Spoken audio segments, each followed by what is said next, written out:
Hello, this is Daryl here, sending love as always. Thank you for tuning in. I just want to say if you like this interview, you can check our website for companion workbooks, action guides, tools, checklists, templates, and show notes with links for everything mentioned on the call. Just visit bestbusinesscoach.ca. That's best, B-E-S-T, businesscoach.ca. Enjoy. Hi, I'm Daryl Urbanski, and welcome to the Best Business Podcast. My mission is to help create 200 new multimillionaire business owners. How? You'll do better when you know better. In my interviews, you'll hear from self-made millionaires, seven-figure business owners, authors, and world-class experts sharing how they did it so you can too, without experiencing the same obstacles they did. Now, if you like this interview, please share it with a friend you think will benefit. They'll appreciate it, and I will as well. You can also connect with me on social media. Look for Daryl Urbanski, D-A-R-Y-L, Urban Ski, U-R-B-A-N-S-K-I, and add me so we can be friends. Now sit back, relax, and enjoy what I've prepared for you right here, right now.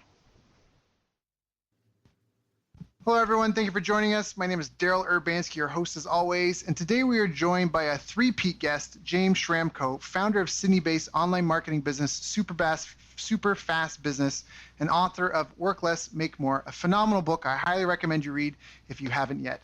James has been the guru of gurus for many years. If you haven't listened to our first two interviews after this, please check those out. Today, I've asked James to join us today to talk about some of those things holding a lot of us back, regardless of if we're just getting started or at a much higher level. So James, thank you for joining us. It's always an honor when we speak. How are you doing today, my friend? Doing very well, thank you, Daryl. It's lovely to be back. You caught my attention with three-peat guest. Yeah. Why is that? Well, the inventor of the thruster surfboard, that has three fins, puts out a model called the three-peat. Got it. It's a surfing term, so you probably didn't know that when you said it. No, of course I know. I wish I could take credit that I did, but no, it's pure coincidence, serendipity on my good fortune, I guess. So, the last time we talked, you just launched the book. What's kind of happened since then? I mean, this book, I know when I read it, like we even said before the call, it's got some great timeless principles. We know that it's helped people whether they're just getting started, they're in the middle, they've got a business doing 3 million or more. It's just got some really good fundamentals that I think are important to focus on. And I want to stress for people that are out there, I know as your interview, I do want to take a 20-second rant. I was just in Japan for 10 days, and I got to revisit a bunch of friends from 12 years ago when I lived there for 3 years and 7 years ago when I went back to visit. And this concept of mastery is really important, and the focus on fundamentals. Like a friend of mine owns a ramen shop there. He's 78 years old, and I said, Kobayashi-san, how long have you been running this? And he said he's been running it for 67 years, and his father ran it for 30 years before that. And this business was so well defined. Like he made the soup, customers came in, he served them their soup. When they were done, the customers cleaned their own tables, put the dishes in the sink.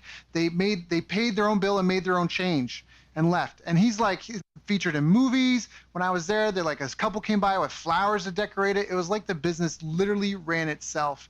And it just, the whole trip, the whole 10 days was focused on mastery. Black belts I train with, been training for 22 years, teaching fundamentals that you learn your first week, but they're 22 years later, they're still teaching it and they're doing it, and like the nuanced detail. So the book, I think, hits on some really key, fine fundamentals. And for you, how is it, like, I know you have an event coming up. What's happened since the launch of the book? What's going on in James' world right now? Well, the book's going really well. It's continually selling on Amazon, thankfully. Mm-hmm. And I sat down and recorded the audio version of it, and I decided to read it myself. And that sells even better.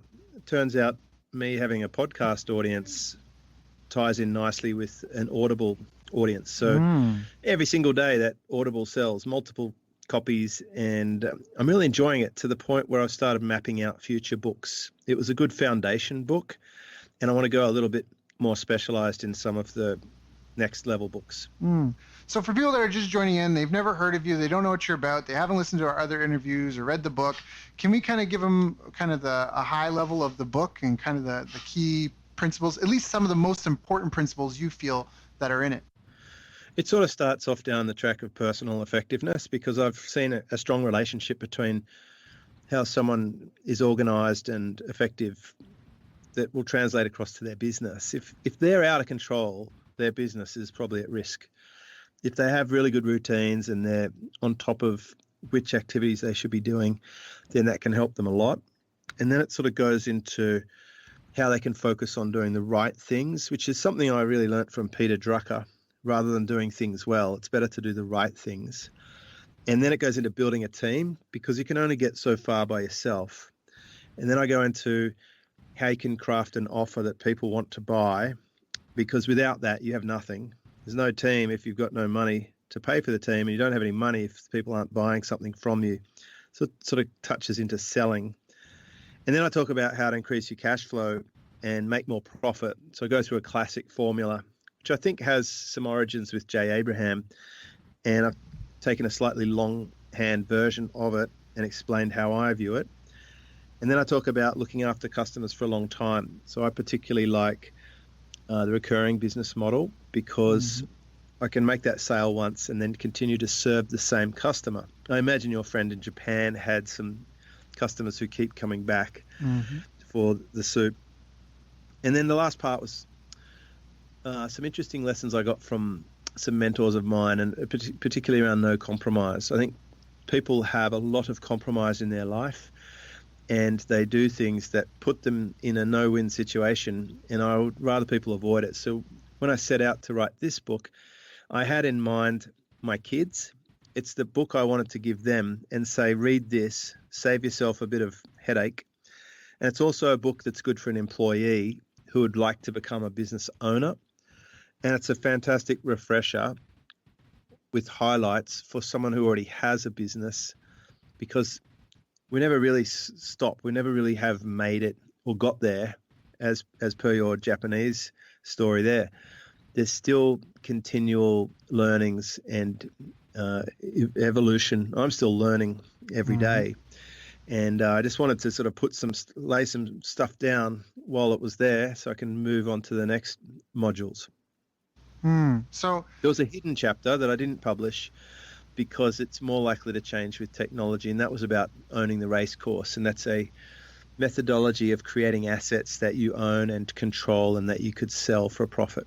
Got it. I love that. Can you talk about, I mean, already I kind of get the gist. I mean, if you, especially having been myself a marketing consultant for a number of years, I think one of my biggest frustrations is I'd go in and I'd build something, and in the beginning it was such a rush, like, hey, we did $1 million. That's amazing. It's phenomenal, right? Golden handshake. Here's your commission check. Thanks.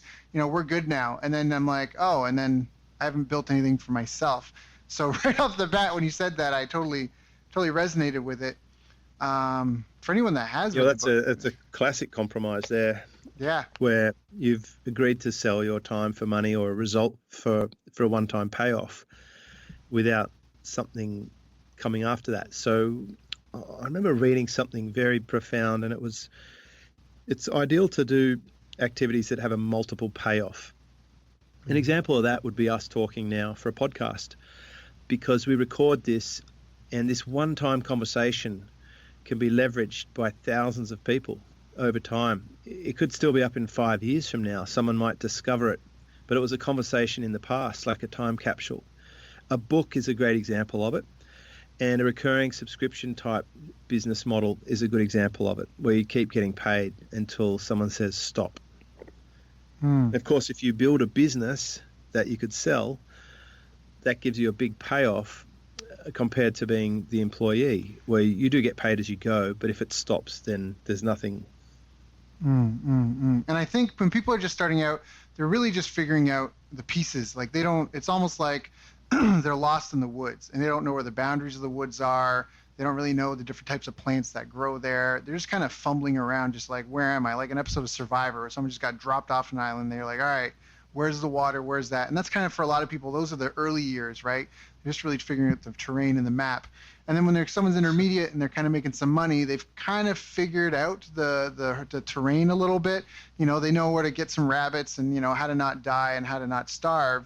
But they certainly aren't a master of the domain by any means. At the higher, not only that, they get picked up and airlifted off to some new territory, and they have to start again. And that's the inevitability.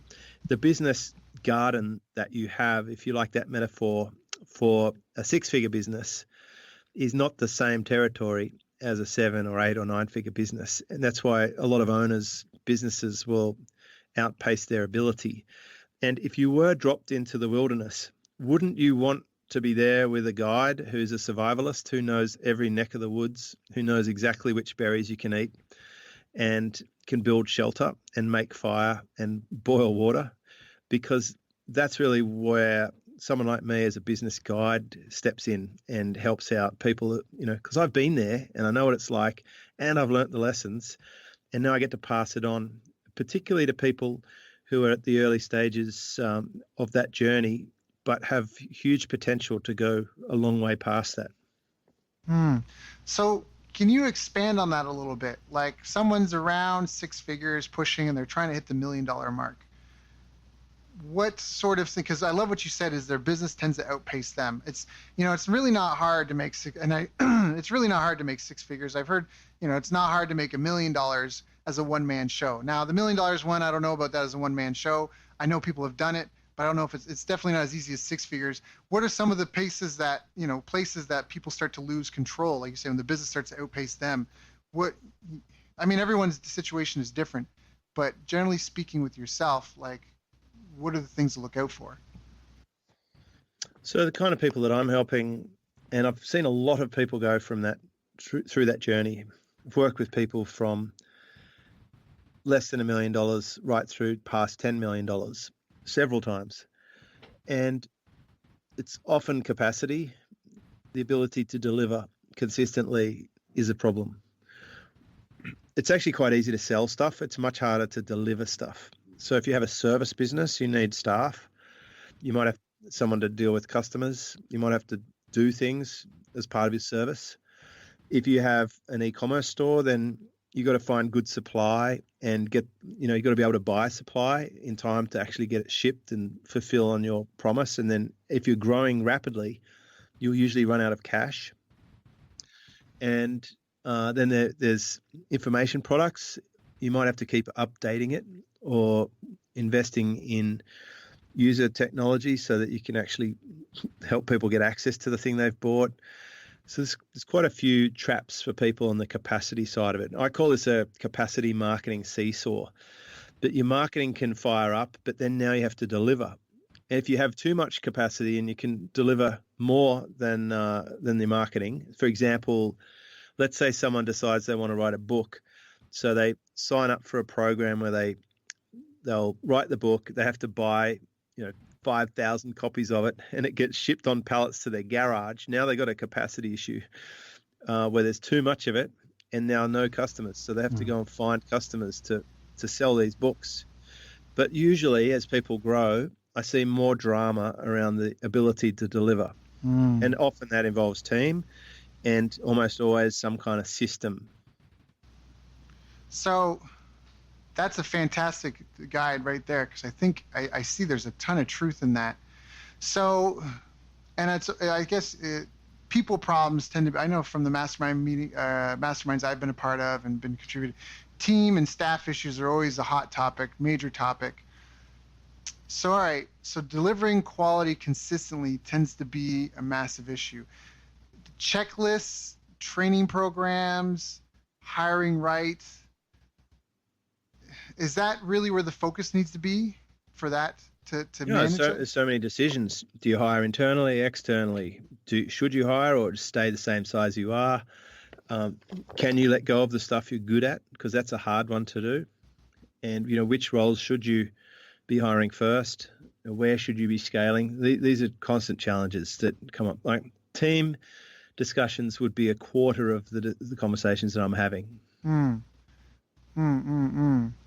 Yeah, and it's and it's funny because I don't know if there's one solution. I mean, we all want the magic one bullet, and I guess there isn't. The solution is probably just, like you said, to have a guide and to really just pick a direction and go versus sit on the fence and just pay close attention so you can react. It can go well. Like in my own business, I have a team of 5, and the newest person I hired was 5 years ago. And then they stretch out to 9 years. We meet once a week for 15 minutes, and they run themselves. They're amazing. They're so talented. There's no drama. I don't have any of the problems everyone talks about with team. They're just amazing, and they produce high quality work. I'm very, very pleased that it's working well, and that's just come from decades of leadership experience. And when I had a job running a very big revenue Mercedes-Benz dealership, I created entire systems around recruitment and training. So good that Mercedes-Benz asked me to train the other dealerships. And 10 years later, a lot of the people who I hired and trained are now running the dealerships. So what you really need is good leadership, and that is quite lacking. And it's a typical thing that people don't have any skills for when they're running a one-man show, and then they start needing to hire. Often they'll blame the hire. They'll say, oh, that they can't think for themselves. They don't know what they should be doing. They don't know what to prioritize. They're not very good at what they do, or they're missing calls, or they're not putting their work. They're not giving updates, or they're etc. A lot of these are problems that are usually created from bad leadership. So do you believe that people don't fail, systems do? Is that something that, or are there bad people as well? Well, hopefully your system will avoid having too many bad people, but you're still dealing with humans, and there is that element of randomness. You'll get a superstar, and one day they'll want to leave, or have a baby, or change careers, or go traveling, or change their life purpose, or convert religion, or something. Like, all these things can happen because they're humans. Even us, and this is really another huge topic, when it comes to people, the one person we really need to be leading well is ourselves. And quite often what I'm doing is installing new belief systems in the business owner that allows them to be all they can be instead of holding themselves back. They limit themselves by undercharging, playing too small, not seeing the opportunities. So I remove those blocks and restrictors and let them stretch and become bigger. And that's what happens when someone goes from a couple of $100,000 a year to over $10 million a year. You're just removing the blockages that are causing them to limit themselves. So it's a personal issue. It's the case of the owner being the bottleneck because of whatever reason. Like you said, they're undercharging, they're playing too small, they're not seeing the opportunities. So they kind of get caught in the day-to-day. I mean, again, every person's different, but they're not charging the full value of what the service or product that they're delivering is worth. They're not aggressive enough. Maybe they're afraid. And they probably. Well, I think aggressive is not the term I would use. I'd say assertive, or optimizing themselves. And it's not so much they're caught up in the day-to-day, it's they're caught up in belief systems that were installed there probably before they were 6 years old. They are thinking the same way most people think, and the way most people think is not ideal, because most people are not happy. Most people don't have enough money to retire. Most people aren't getting enough sleep. Most people are overloaded and overwhelmed. So the very last thing we want to do is be thinking the same way that everyone else thinks. So I start to help them have new ways to think that can get them out of the typical cycles that have been installed there. And for most men, it's that they'll never be good enough. And that's what they're fighting. And that's why there's a lot of depression in entrepreneurs, is people who workaholics because they're still trying to prove something to their father or whatever. When we stop and think about, what do we really want to be when we grow up? And is it what we want, or is it what our parents told us we want? When they told us we have to be a doctor, engineer, lawyer, when they said we had to go to university and get a job in a good firm and then have a mortgage and get married and have kids. That's the script that may not have been their script. It's someone else's script. And I start to really pull that apart and think, well, what would you like? And what would be a shorter path to getting that? And when we start to be counterintuitive, that's when the magic can happen. Why do we have a 9 to 5, Monday to Friday work week? It makes no sense. Why do we track holidays and sick leave and pay, and why do we over scrutinize our team members, and why do we not trust the people that we hire? All this sort of stuff, it can be deconstructed. Man, there's so much out of what you just said I want to unpack, because there's just a lot of really important things. The one that I started writing down first was trusting the people that you hire. and also saying like over scrutinizing your team. Can we talk about this a little bit? Because I think that this is important. I think where you're leading to is management by objectives versus management by clock in, clock out, hours invested.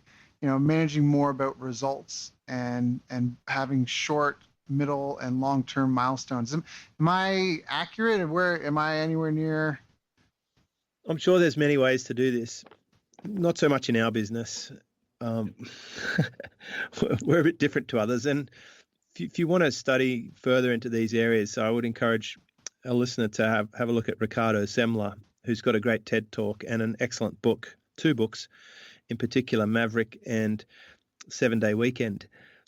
But yeah, he stopped them doing security checks when people left the factory. Like, if we can't even trust our own people who work here, then what kind of business are we? In my business, I want my team to be very, very happy. I want them to enjoy working here. I want them to be fulfilled. I want them to discover a more powerful, enlightened version of themselves. I want them to have time off and holidays and pick up kids from school and be there on the graduation day and go down to the shopping center when it's not jam packed. So we don't track time. There's no 9 to 5. There's no punching in or punching out. There is no sick leave, annual leave, or anything. They can have whatever time they want, whenever they want. They can actually have a life, and they don't leave, and they're very happy. And I pay them always early, and I pay them really well, and we get great results as a byproduct. So I'm not obsessing about spreadsheets and KPIs and targets.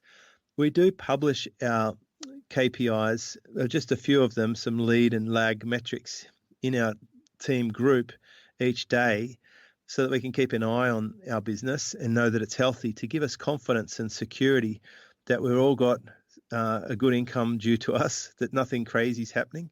And we talk about what our little mission is at the moment, but we're not banging the drum or holding it to a graph with red and black indicators. And absolutely, we're not having cheese and mouse incentive schemes that are just awful for humans.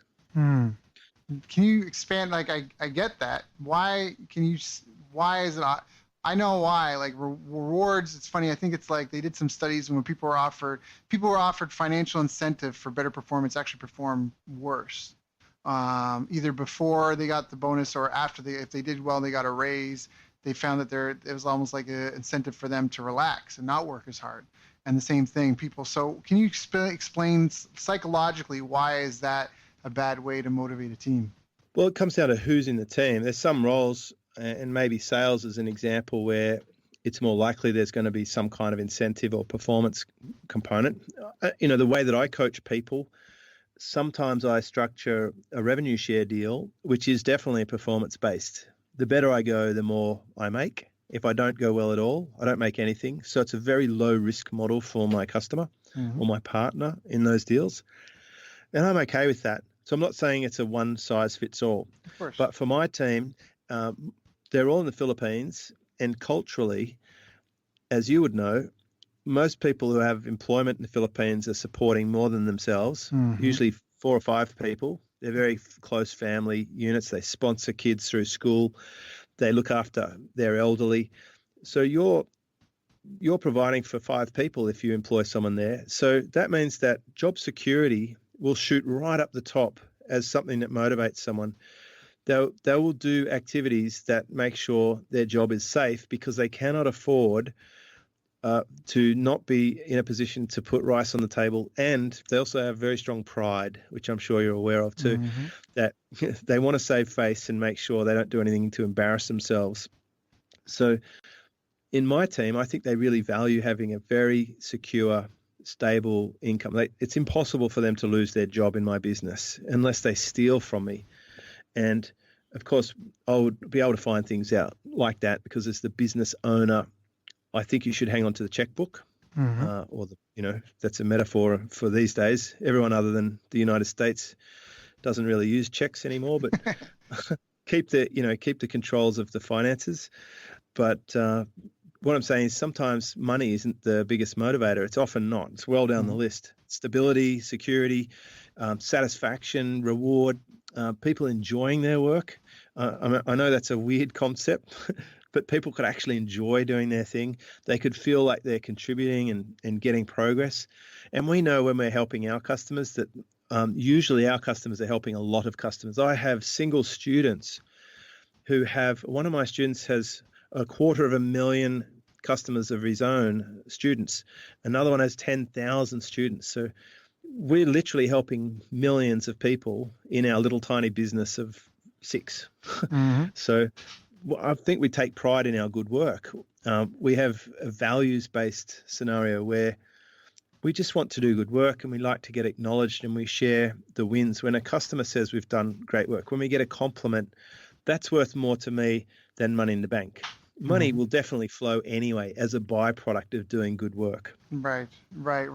Yeah, some of the people that I really look up to, like Greg Glassman of CrossFit, or Elon Musk of Tesla and SpaceX, they're very much people that they're almost anti-marketing to a certain extent, which sounds kind of maybe paradoxical coming from me, but it's they're really focused on, almost like you said, like delivering quality and just like world-class products, that if the product is good enough. And I feel like, anyways, all right, so they're really like you. It's about delivering an amazing end product or service to the user, to the customer, and having that person enjoy it so much that becomes essentially your marketing team. We could extend that to experience. If you deliver a fantastic experience, that's worth something. Mm-hmm. Right. So, all right. So now that's probably mostly for the business. I don't know why I'm feeling like a sense of satisfaction hearing this. One, I think some things I feel like I'm doing myself are good, but also I think this is really good knowledge for people on the other end that are listening to our call to have, because like you said, there is a lot of pressure for people to get stuck in things that they hate. Like for me, it's so confusing when I talk to my friends and they've got like 1.5 hour, 2 hour commutes. Like when I was in Japan, I had some friends, and they came to visit me, and it was at the end of their work day, but they got to go back to the office for, like, they're working 16-hour days, 6 days a week, with like 1.5 hour commute on each end. And I just, like, that sort of thing is just crazy to me. So it's a breath of fresh air, I guess, to kind of share that same perspective. So how, I guess, if you're so focused on delivering quality consistently, it comes down to the team and having a well-refined, almost extreme preparation, it sounds like even if you're sourcing e-commerce stuff. Not really. I'd say in our case, we just know what needs to be done. I'm not a huge preparer. I'm okay with just in time. And I think that taps into my natural ability. I remember in 1991, I went to a job recruiter and they said, what would be your perfect job? And I said, and you've got to give the context of time here. I said, I would like a job where I have a mobile phone and I have to think quickly on my feet. And they said, oh, you should be a stockbroker. Now, mobile phones were not common in 1991 in Australia. Mm-hmm. It was like a yuppie luxury. Right. But I identified that I actually have a really good instantaneous processing capacity. So I'm not the kid who did homework and prepared, more the kid who would have winged it. Now, I've learnt now preparation is much more important, and you get substantially better results if you do it. So now I can prepare way better than I used to. But we're not the studious kid with the homework. What I think is more important is one word that I would say comes up for me when you think about what does it mean to deliver quality consistently. I'd say integrity.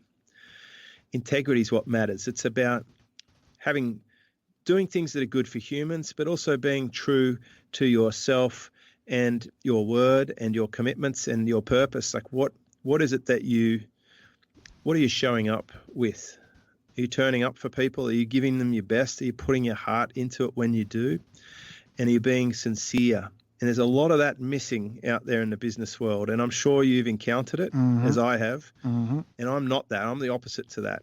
I want people to know. And on a daily basis, I get emails and thank yous and even gifts, like crazy stuff, where people notice the difference. And that's that's what drives me. Once you've got some time, once you've got some money, what else is there but that satisfaction that you're doing good work and you just feel like a good human? So let's talk about some of the habits that some of your like your clients embody when they have, when they really start finding their success, because we've already identified a difference in mindset. We've already identified perhaps a difference in operating day to day. So what are some of the key habits or routines that you think kind of become a foundation to build off of? Like that, like having integrity and when you deal, because that's fantastic, delivering value. I think that also means if you use that as your guiding principle, then, you may have to give unpleasant news to customers. You have an e-commerce site. Sorry, we took your money, we made this promise, but this is what's happened. And with integrity, you try your best to resolve the situation amicably and, and make them, happy, like feel like it was almost a good thing that there's been a delay, right? Whether, you lose out or not, because you know that the money is in the long term, right? Not in that one single transaction. So with integrity, that's kind of one, I don't know if that's necessarily a habit. It is a bit of a habit. Coming to your day-to-day dealings with integrity, what are some other habits that you feel? I mean, that's a way of doing business. We had this yesterday. We sold something, and we noticed that the customer had not used a coupon that they were entitled to use as a privileged VIP member of our Superfast Business membership. My team alerted me straight away. They said, "Boss, this customer hasn't used a coupon. Why not?" And I said, "Well, he's a member and he should have. We should rebate him the difference." So they created a ticket and they said, "Oh, we noticed that you purchased this product and you could have used a coupon, so we've rebated you the difference because you're entitled to it as a special VIP member." This guy is very happy. We didn't have to do that, and he may not have noticed, but that's the right thing to do. It's not about being greedy. I'll tell you one of the habits that I've noticed is the people at the super high level, and by super high, I'm talking about in our market. They're not super high by Elon Musk standards, right? But in my world, people doing $8 million a year, $10 million a year, that they're in the super high level of the spectrum of the people I typically work with. Mm-hmm. They let go of the ego and they say, you know what? I'm prepared to get help from wherever I can get it from the right person, and they drop the need to be right. They drop the need to know everything, and they open up. They expose themselves.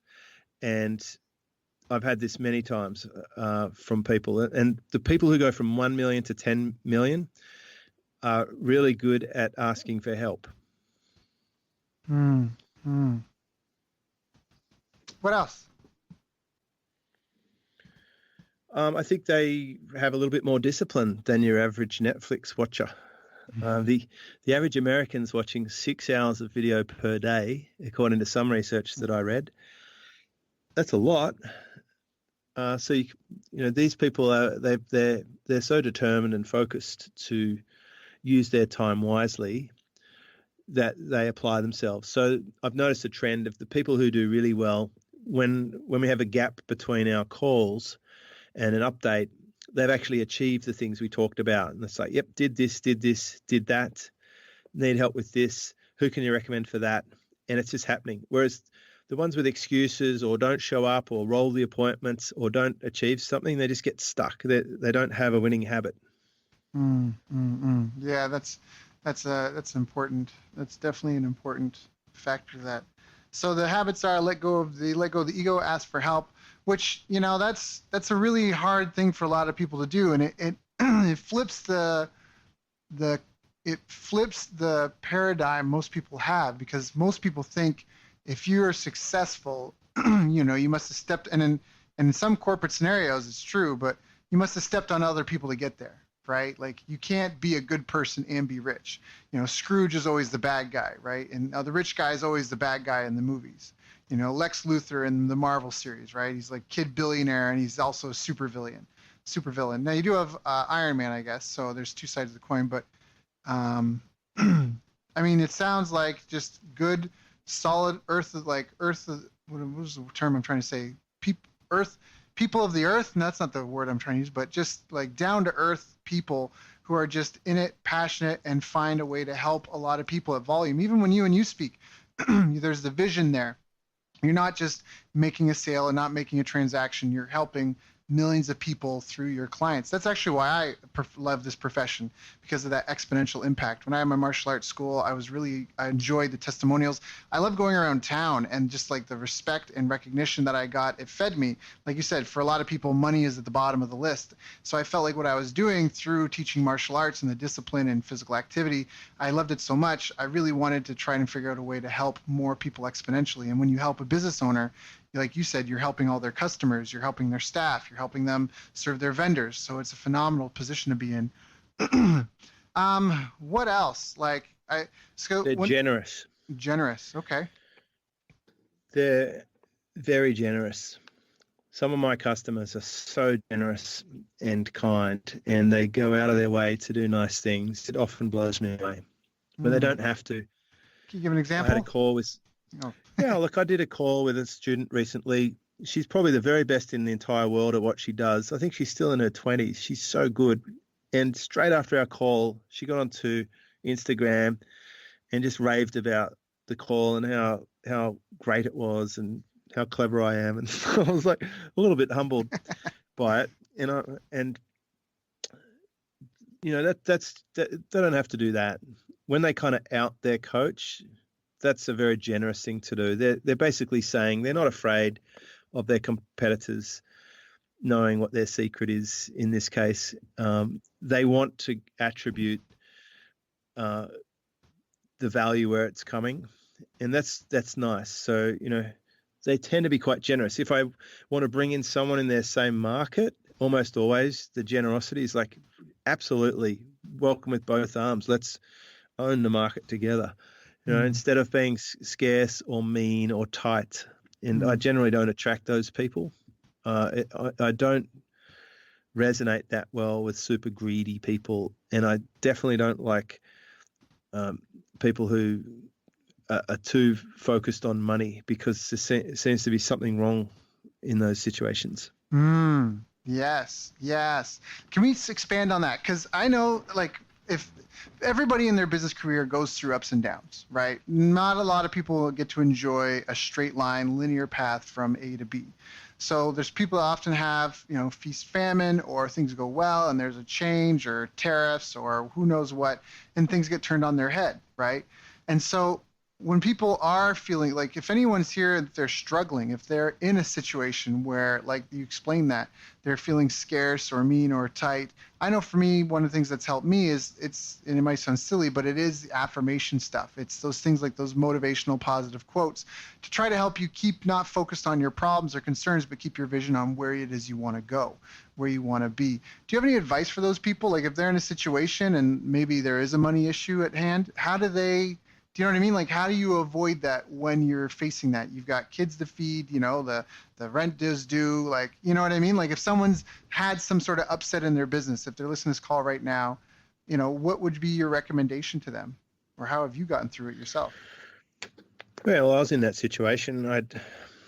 Most definitely. That's the reason I got into sales, because I was 23 and found out my wife and I were going to have a baby, and I wasn't earning enough money. So I definitely needed money, and I took a job in sales. And then I worked my way up into management and then general management until the point where I needed to make a lot more money than I was earning. At one point, my last job, I was making around $300,000 a year, and that wasn't enough. And I've had people email me, say, are you kidding me? 300 grand a year, I could live like a king. Well, maybe where you live, maybe if you're in Asia, maybe if you're in the middle of America, you could probably own a house for a couple of $100,000. Not in Sydney. The average house price in Sydney is over $1 million, right?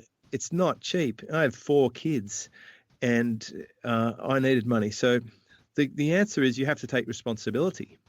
That's the bottom line. Don't blame the government. Don't try and win the lottery. Don't hope someone's going to gift you an inheritance. If that's your strategy, it's not going to work out. So the only way that I know that to reliably and dependably sort this situation out is to increase your income earning capacity. So some of the things I talk about in my book help you identify where those leverage points are, one way is to have your own business if you possibly can. It gives you a lot more control than being an employee. If you are going to be an employee, be the absolute best employee. I mean, my first job, I got 18,500 a year, and my last job was 300,000. So at least I leveraged my way up through the employment curve. Right. And when I got my own business, I never looked back. Huge income every single year for the last 10 years straight, because I took responsibility and I did the work that was required. I've put in the hours in the beginning, especially, and I found the things that worked for me. And again, I've put them into my book because you don't have to go through the effort that I went through. If you went straight to a high ticket recurring business model where you're really good at what you do and you look after people properly and you only spend time on things that really matter instead of things that don't, you're a long way ahead of the pack. Yeah. And I want to emphasize something here, just because you're saying, like, if you're going to be an employee, be the best employee. This is a mindset thing that where people, it's their mindset that's causing the more issues than not, because it's not that you will be ordained the next, like, it's, you have to evolve. To evolve, you have to be, like, for a chicken to evolve into something else, it has to be such a good chicken, it's become more than a chicken ever has been, and that's how it is an employee. It's not that you do what you get paid to do and go home. It's that you do more than you get paid to do. And so you get leveled up after, right? Because the evolution has been recognized. It's not that one day someone gives you the window. It's the whole Abraham Lincoln thing. If I had 6 or 7 hours to cut down a tree, I'd spend 5 or 6 sharpening the saw. It comes back to a bit of the preparation, right? Like, I will study and work hard and prepare, and when the time is right, hopefully, I'll be. I mean, that's what. Okay, when I was in Japan, that was, like I said, when I was training, the guys that I was training with, the black belt, he'd been doing it 22 years. It takes about 8 to 12 years to get your black belt. Brazilian Jiu-Jitsu. This is Rickson Gracie. If anyone's into martial arts, this is Rickson Gracie's like flagship school in Japan, like the motherland of martial arts. And so there, you train 8 years, 12 years, get a black belt. He did 22 years. It was so worn out, it was almost white again. There's another guy in the class that had it was either a blue or a purple belt, and I couldn't really tell because it was so worn out. It was so white. And it's that grind. Like, it made me laugh. I remember saying to my friends, like, I've been doing this for 17 years now. Maybe in another 20 years, I'll finally figure out what it is I'm trying to do. Like, it's you do it so well, do it until it becomes dull, and then do it until it's beautiful. And I think that's just like what you said, but you have to do it smart, right? Like, high ticket, recurring, you deliver quality, and you have integrity. That right on its own, it sounds like you just need to be put in front of more people, right? If you're lacking sales, or if you're lacking in any of those areas, now you know what the problem is. If you're like, well, we're good at what we do and it's recurring and we have integrity, well, are you charging what you're worth? Like, that's, for a lot of people listening, might be a checklist for what you need to work on right now. Is it high ticket? Is it recurring? Are you good at what you do, and are you doing business with integrity? And if you can't answer yes to all of those, maybe that's something that you need. That's an action item for this interview you need to write down right now. Exactly. That's the power move, like the Karate Kid, if you want the knockout move, like, just learn that one. That's right. Yeah. And get good at it. Yeah. But, I love that movie, Jiro Dreams of Sushi. If you really want to look at mastery, that guy, legendary sushi chef, and the amount of discipline is inspirational. Although I wouldn't swap places with him. Yeah. I think it's a little bit sad at the same time, but it's also pretty amazing. Well, yeah, and it comes down to just figuring out what you want to do and where you want to be, which comes to what you said, like being true to yourself. Like, how many hours could you realistically, if you had to live the same day for 80 years, how many hours could you realistically work every day, right? Without burying yourself. Like, that sort of thing. Again, correct me if I'm wrong, but it sounds kind of like what you're saying. Like, when you deal with these people and they're at 3 million plus, some of it is, all right, like, you got here, but is what you did to get you here going to get you to where you need to go next? Or do you need to just be true to yourself and figure out how to maintain this first, in a way that you can live and evolve and move forward in your life and take care of all the other areas that are important, and still have this, this 3 million plus business, and then be set up with the foundation and the systems and people in place to go to 10 million or above. Is that It's interesting you say that. Like, every person making 3 to 5 million's first stated goal to me is I want to make $10 million a year. Yeah. I'm I like, know. okay, let's talk about why is that? Does this make your life better or Right. worse? Is this for you or for mum and dad or for the bully at school Yeah. or for your peer? Is it for the pissing contest at your next mastermind? Yeah. And when we break it right down, we discover sometimes that's not actually the goal. And, and even further beyond that, we find out sometimes they actually hate what they do. Yeah. So why would they want to do 3 times more of it? Yeah. And, interestingly, something that comes up is that it gets lonely at this level. There's not really that many people you can chat to who aren't like a competitor trying to rip you off, who actually get what you're talking about. Like your family don't understand or relate to that sort of stuff. Yep. Yeah, hands down. So I do want to be respectful of your time, and I know that we only had 50 minutes for this call. But James, before, is there anything on this topic that I didn't ask you about that I should have asked you about? Oh no, I think it was sort of fun just talking about what kind of things are happening at that level. And I really want to just say that the people listening to me now, they see the now version of me or they hear me and they think, well, it's easy for me. I just want to assure listeners that I started out without a gift or without a hand-me-down or a big advantage, and I really think the pathway is available to everyone. That's the most important point, and it has taken me 13 years of online, and it's taken me decades of business. So it's not a short path. It can take a while. Be patient, but be responsible. Really well said. So for those that are loving this, we already mentioned superfastbusiness.com. We mentioned your book, Work More. Work More, Make Less. Work Less, Make More. How else can they get in touch if they're interested? You said you had a podcast as well, correct? Yeah, that's on superfastbusiness.com. It's a good starting place. And I'm also on Facebook sometimes, not too often, but occasionally. Yeah, okay, perfect. So James, it's always an honor and a pleasure every time we chat. I just love the transparency and the integrity. And anyways, it's always great when we talk. Do a lot of interviews, and I appreciate ours.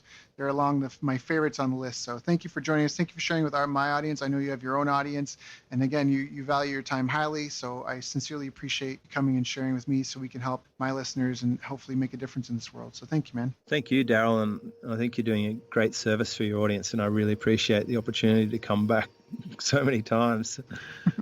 You've reached the end of our interview. Now, first, let me thank you for listening. I appreciate and respect you more than you'll ever know. And now I'd like to ask you a couple of questions.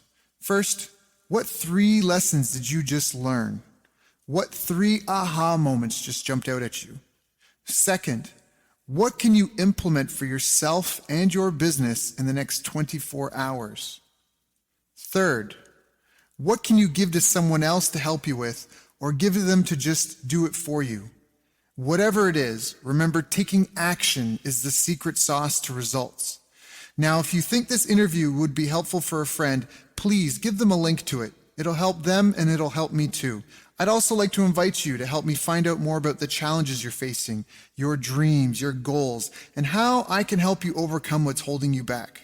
We both do better when we know better, and your success is my success. So please reach out and interact. You can visit our website, bestbusinesscoach.ca for Canada or California, where I'm from and where I'm living.